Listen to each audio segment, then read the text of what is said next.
Ashamaa akkam jirtu hordoftoonni YouTube chaanaalii Dabaloote viidiyoo baay'ee bareedaa fi barbaachisaa ta'e tokkoon qabadhee isiniif dhiyaadhee jira.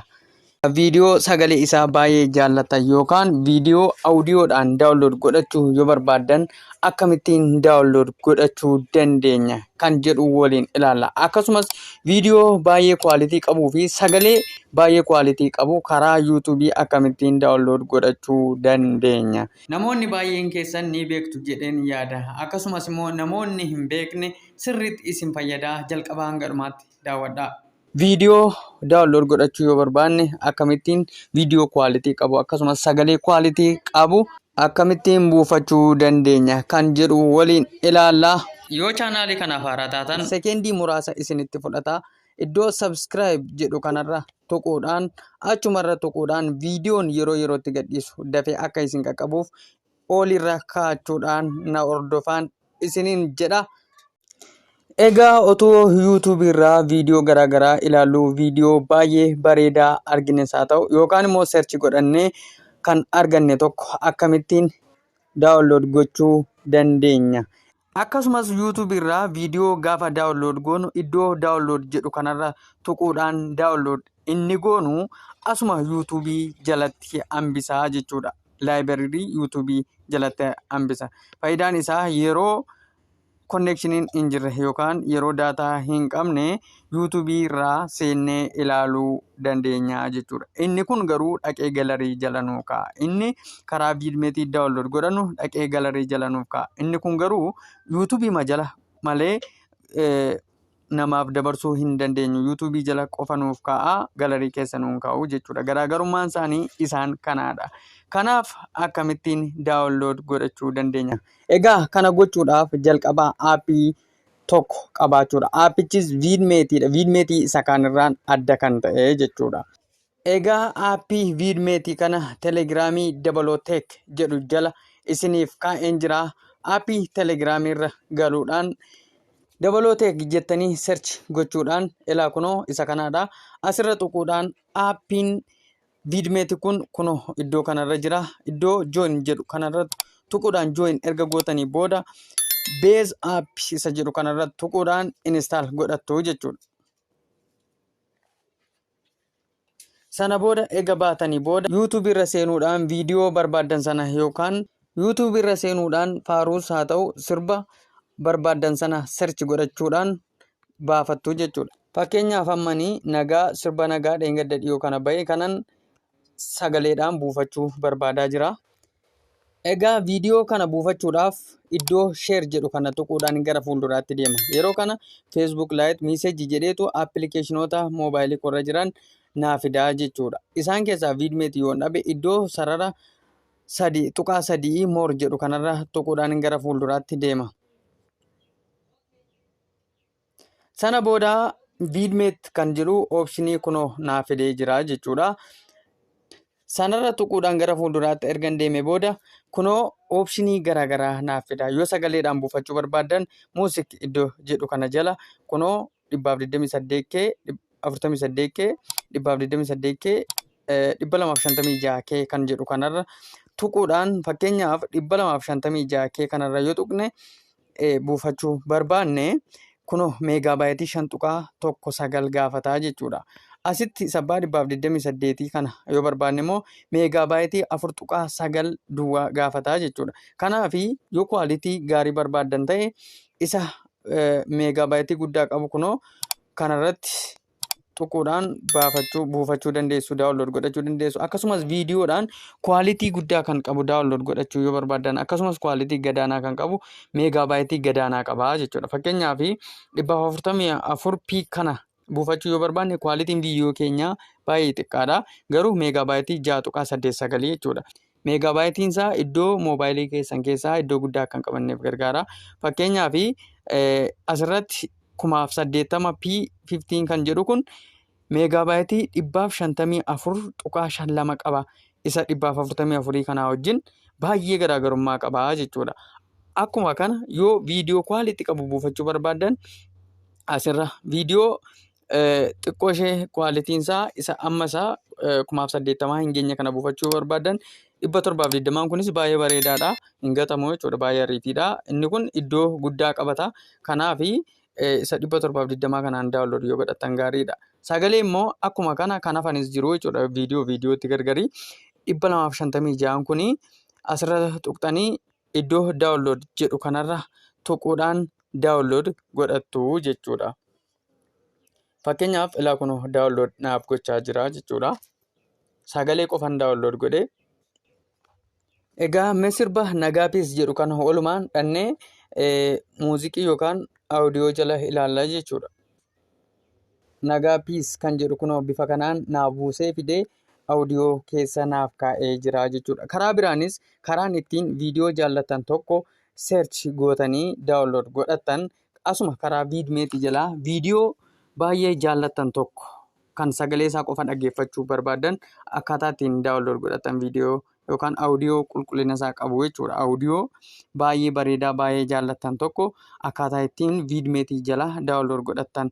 Fakkeenyaaf sirba Galaanaa Gaaromsaa isaa haaraa bahe kanan search godhee buufadha. Fakkeenyaaf duraanuu isa jedhu kanarra tuquudhaan gara fuulduraatti deemuun sagalee isaa qofa daawunlood gochuun ni danda'ama. Iddoo daawunlood jedhu kanarra tuquudhaan ilaa kunoo sagalee isaa qofa yoo daawunlood godhachuu barbaadan akkasumas viidiyoo baay'ee kwaalitii qabu daawunlood godhachuu barbaadan asirra tuquudhaan daawunlood godhattu. Garuu sagalee qofa yoo barbaadan asirra tuquudhaan sagalee kwaalitii qabu daawunlood godhattu. Fakkeenyaaf kanaasis daawunlood godhee yoo isinitti argisiise egaa baatanii raatanii persentii meeqarra akka inni ga'e ilaaluu yoo barbaadan immoo kunoo iddoo kanarra tuquudhaan sirbi buusaa jirtan ilaa kunoo persentii meeqarra akka inni ga'ee fi meegaabaaytii meeqa akka bu'e ilaaluu dandeessu.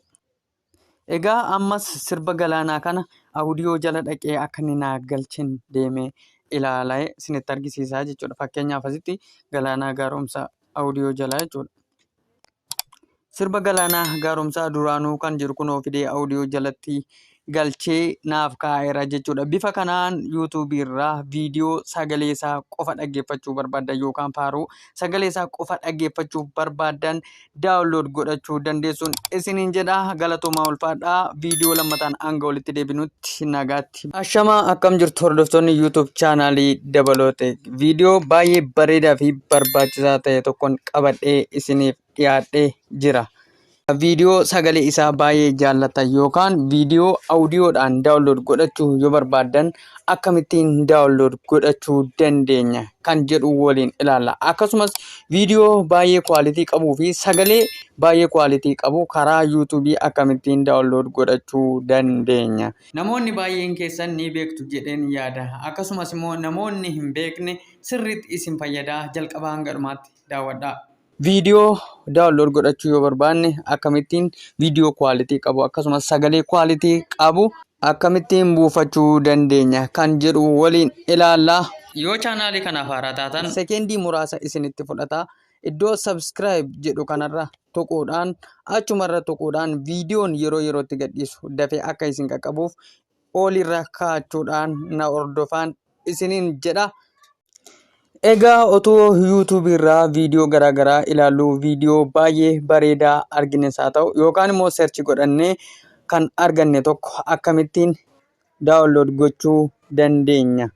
Akkasumas yuutuubii irraa viidiyoo gaafa daawunlood goonu iddoo daawunlood jedhu kanarra tuquudhaan daawunlood inni goonu asuma yuutuubii jalatti hambisaa jechuudha. Laayibireerii yuutuubii jalatti hambisa. Faayidaan isaa yeroo konneekshiniin hin jirre yookaan yeroo daataa hin qabne yuutuubii irraa seennee ilaaluu dandeenya jechuudha. Inni kun garuu dhaqee galarii jala nuu kaa'a. Inni karaa viidmeetii daawunlood godhannu dhaqee galarii jala nuuf kaa'a. Inni kun garuu yuutuubii jala malee namaaf dabarsuu hin dandeenyu. Yuutuubii jala qofa nuuf kaa'a galarii keessa nuun kaa'u jechuudha. Garaagarummaan isaanii isaan kanaadha. Kanaaf akkamittiin daawunlood godhachuu dandeenya. Egaa kana gochuudhaaf jalqabaa aappii tokko qabaachuudha. Aappichis viidmeetiidha. Viidmeetii isa kaanirraan adda kan ta'e jechuudha. Egaa aappii viidmeetii kana telegiraamii Dabalooteek jedhu jala isiniif kaa'een jira. Aappii telegiraamii irra galuudhaan Dabalooteek jettanii search gochuudhaan ilaa kunoo isa kanaadha. Asirra tuquudhaan aappiin viidmeetii kun iddoo kanarra jira. Iddoo join jedhu kanarra tuquudhaan join erga gootanii booda beez aappii isa jedhu kanarra tuquudhaan install godhattu jechuudha. Sana booda ega baatanii booda YouTube irra seenuudhaan viidiyoo barbaadan sana yookaan YouTube irra seenuudhaan faaruus haa ta'u sirba barbaadan sana search godhachuudhaan baafattu jechuudha. Fakkeenyaaf ammanii nagaa sirba nagaa dheengadda dhiyoo kana bahee kanan sagaleedhaan buufachuu barbaadaa jira. Egaa viidiyoo kana buufachuudhaaf iddoo share jedhu kana tuquudhaan gara fuulduraatti deema. Yeroo kana Facebook Lite message jedheetu appilikeeshinoota moobaayilii qorra jiran naa fidaa jechuudha. Isaan keessaa Vidmate yoo dhabe iddoo sarara tuqaa sadii more jedhu kanarra tuquudhaan gara fuulduraatti deema. Sana booda Vidmate kan jedhu optionii kunoo naa fidee jira jechuudha. Sanarra tuquudhaan gara fuulduraatti ergan deeme booda kunoo optionii garaagaraa naaf fida. Yoo sagaleedhaan buufachuu barbaadan music iddoo jedhu kana jala kunoo 128K 48K 128K 256K kan jedhu kanarra tuquudhaan fakkeenyaaf 256K kanarra yoo tuqne buufachuu barbaanne kunoo meegaabaaytii 5.19 gaafataa jechuudha. Asitti sabbaa 128 kana yoo barbaanne immoo meegaabaaytii 4.9 duwwaa gaafataa jechuudha. Kanaaf yoo kwaalitii gaarii barbaadan ta'e isa meegaabaaytii guddaa qabu kunoo kanarratti tuquudhaan buufachuu dandeessu, daawunlood godhachuu dandeessu. Akkasumas viidiyoodhaan kwaalitii guddaa kan qabu daawunlood godhachuu yoo barbaadan akkasumas kwaalitii gadaanaa kan qabu meegaabaaytii gadaanaa qabaa jechuudha. Fakkeenyaaf 444p kana buufachuu yoo barbaanne kwaalitiin viidiyoo keenyaa baay'ee xiqqaadha. Garuu meegaabaaytii 6.89 jechuudha. Meegaabaaytiin isaa iddoo moobaayilii keessan keessaa iddoo guddaa kan qabanneef gargaara. Fakkeenyaaf asirratti 1080p15 kan jedhu kun meegaabaaytii 554.52 qaba. Isa 444 kanaa wajjin baay'ee garaagarummaa qaba jechuudha. Akkuma kana yoo viidiyoo kwaalitii qabu buufachuu barbaadan asirra viidiyoo xiqqoo ishee kwaalitiin isaa isa amma isaa 1080 hin geenye kana buufachuu barbaadan 720 kunis baay'ee bareedaadha. Hin gatamu jechuudha, baay'ee ariitiidha. Inni kun iddoo guddaa qabata. Kanaaf isa 720 kanaan daawunlood yoo godhatan gaariidha. Sagalee immoo akkuma kana kan hafanis jiru jechuudha. Viidiyootti gargari 256 kuni asirra tuqxanii iddoo daawunlood jedhu kanarra tuquudhaan daawunlood godhattu jechuudha. Fakkeenyaaf ilaa kun daawunlood naaf gochaa jira jechuudha. Sagalee qofaan daawunlood godhe. Egaa sirba nagaa piis jedhu kan oolumaan dhannee muuziqii yookaan audiyoo jala ilaallaa jechuudha. Nagaa piis kan jedhu kunoo bifa kanaan naaf buusee fidee audiyoo keessa naaf kaa'ee jira jechuudha. Karaa biraanis karaan ittiin viidiyoo jaallatan tokko search gootanii daawunlood godhatan asuma karaa Vidmate jalaa viidiyoo baay'ee jaallatan tokko kan sagalee isaa qofa dhaggeeffachuu barbaadan akkaataa ittiin daawunlood godhatan viidiyoo yookaan audiyoo qulqullina isaa qabu jechuudha. Audiyoo baay'ee bareedaa baay'ee jaallatan tokko akkaataa ittiin Vidmate jalaa daawunlood godhatan. Fakkeenyaaf sirba Galaanaa Gaaromsaa isaa haaraa bahe kanan search godhee buufadha. Fakkeenyaaf duraanuu isa jedhu kanarra tuquudhaan gara fuulduraatti deemuun sagalee isaa qofa daawunlood gochuun ni danda'ama. Iddoo daawunlood jedhu kanarra tuquudhaan ilaa kunoo sagalee isaa qofa yoo daawunlood godhachuu barbaadan akkasumas viidiyoo baay'ee kwaalitii qabu daawunlood godhachuu barbaadan asirra tuquudhaan daawunlood godhattu. Garuu sagalee qofa yoo barbaadan asirra tuquudhaan sagalee kwaalitii qabu daawunlood godhattu. Fakkeenyaaf kanaasis daawunlood godhee yoo isinitti argisiise egaa baatanii raatanii persentii meeqarra akka inni ga'e ilaaluu yoo barbaadan immoo kunoo iddoo kanarra tuquudhaan sirbi buusaa jirtan ilaa kunoo persentii meeqarra akka inni ga'ee fi meegaabaaytii meeqa akka bu'e ilaaluu dandeessu. Egaa ammas sirba Galaanaa kana audiyoo jala dhaqee akka inni naa galchin deemee ilaalaa isinitti argisiisaa jechuudha. Fakkeenyaaf asitti Galaanaa Gaaromsaa audiyoo jala jechuudha.